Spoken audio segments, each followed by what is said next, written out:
Thanks so much for joining us. I'm Lorelei Shamayo. We're MeWe Metaphysical and Wellness Fairs for energizing body, mind, heart, and soul. We have events throughout the Northwest. We're in Seattle, Portland, Salem, and Eugene.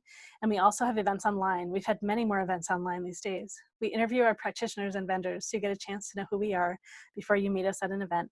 I'm here today interviewing Heidi Connolly. Heidi, it's lovely to be with you. Thank you. It's lovely to be here. So what is it that you do? What do you offer at our events? I offer a lot of different kinds of services. They're based on coaching high sensitive individuals. So my knowledge, my journey was discovering how much of a high sensitive I was and how to use my gifts to connect with the spirit world and help other people like myself. So my journey really started when my husband Randy died about 7 years ago. And he came to me and we wrote a book together. And that book is called Crossing the Rubicon. And it ended up being a story, an explanation really, of how to develop a new kind of relationship with someone who's passed on. So I was grieving very heavily when he died. And the ultimate message was, Heidi, in order to hear me clearly, in order for us to communicate in the way you want to communicate, you have to stop grieving because it's acting like a wet blanket over your ability to hear me. And that really got through to me. So he talks a lot about that in the book and explains that we were having a conversation through my ability to write that was a conversation that we never got to have when he was dying. So it was a beautiful way for me to separate him as a spirit and as a human, a spirit in human form, and start to develop my own abilities as well. So it was worked out really well in that sense. So I have always been a writer and an editor and a self-publishing consultant. So for me to self-publish a book wasn't a really big deal. But through that came this other awareness, and I started to talk to other spirit beings. And people started to ask me to help them. That's when I started my in-person meetups here in Oregon. And at first it was, just, I didn't even know what I was supposed to be there doing, but Randy, my husband, kept telling me to do it. So I started with just a couple people, then more, and I ended up just talking about what I'd gone through, and that I had depression and panic attacks, and that I felt incapable of living the kind of joyous life I wanted to.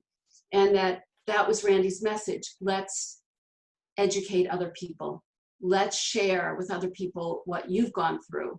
Because things like depression and anxiety, allergy attacks, any kind of physical symptom is really a manifestation of the spiritual reality, right? So as I processed all that about myself and my own indicators, I was no longer depressed after my whole life. I was no longer suffering from anxiety. My heart pounding was a message. Something's coming through. You're not listening to your gut.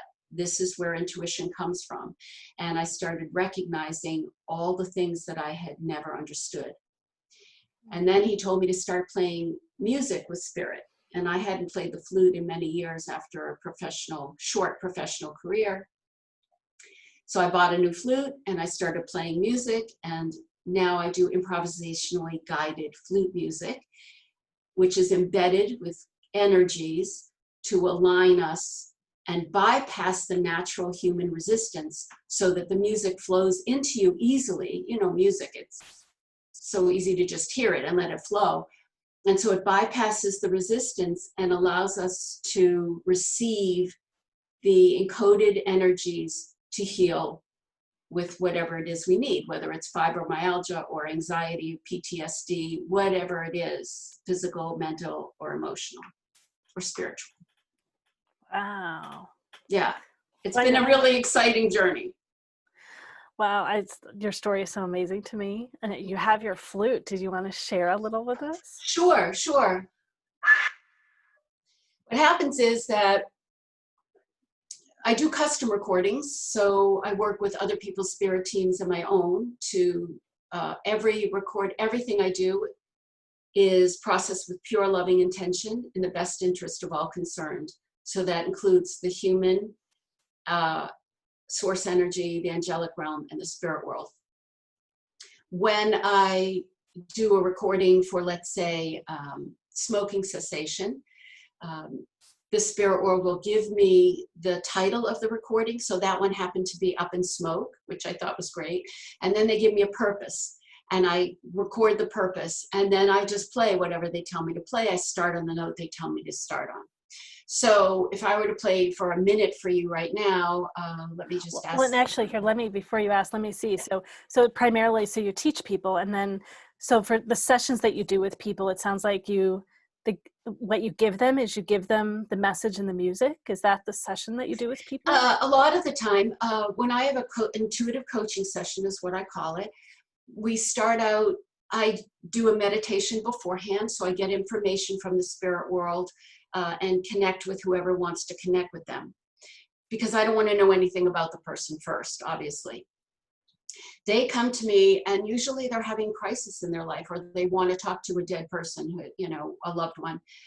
So we start wherever they want to start. I like to get validation that the information I've gotten is correct. And we go from there. What is it in your life? Are you know, most of them are just so sensitive, and they feel like their gifts are a curse. They're struggling with lots of physical conditions that they don't understand, a lot of pain, and they don't understand that it's an indicator. I also talk a lot about the Psychic Octopus. This is my little Psychic Octopus. And the fact that we use our tentacles to build relationships, but it's globbing onto other people's energy. And when you're a high sensitive, as I'm sure you know, you live the energy of other people. You don't just empathize and feel compassion for someone else. You literally take on their feelings to your own detriment, because you don't know what's yours and what isn't yours. So I teach people about that, about developing their own energetic signature so they can go back into their own energy, identify it, recognize it, and be in it, so they no longer are affected by the energies of the people around them. So the music is often part and parcel of a coaching session like that, or it can be separate. It can be a completely unique idea. I also do background music for people's meditations and things like that. So whatever people need, the spirit world gives me. That's great. It's great. Yeah. Then so you're kind of the question of like what to share with us. Yeah. Yes, exactly. So what they're telling me is this is called combustion. And it's to stoke the flames of creativity. And there's a blessing embedded for unification for the planet.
Complete. Beautiful. Thank you. Oh, good. I mean, it's really interesting, Lorelei, to not know what's going to come out, and to not, I want to start on this note. No, start on this note. Go here. If a note cracks, I mean, I don't, you know, if you overblow a note, you know, if you don't mean to do something and a note shifts, in classical music, that would just be a disaster, an absolute disaster. And what I'm learning is that if they want me to do something, to go with it. If they want me to overblow or change my pitch, that's what it's supposed to be, because it has the frequency of the energy. Randy used to call himself a frequency farmer. And I just love that, because that's really what you're doing. You're sowing the seeds, you're planting the seeds, you're energetically sowing them, giving them light and love and water, and you see what happens. You would never know what a plant's going to look like. You just never know, right? It might come out to the plant in function. It might be a spider plant, but you'll have no idea what it will look like. And that's kind of the way I feel about the music. Mm. Yeah. So recently he told me to make these t-shirts, Vacationing Angel t-shirts, which I think are really wonderful. They are all say, I am a vacationing angel. And we are, that's what he taught me. We're all vacationing angels. That means we're extensions of spirit in human form. We've chosen to come down here to live a life of joy.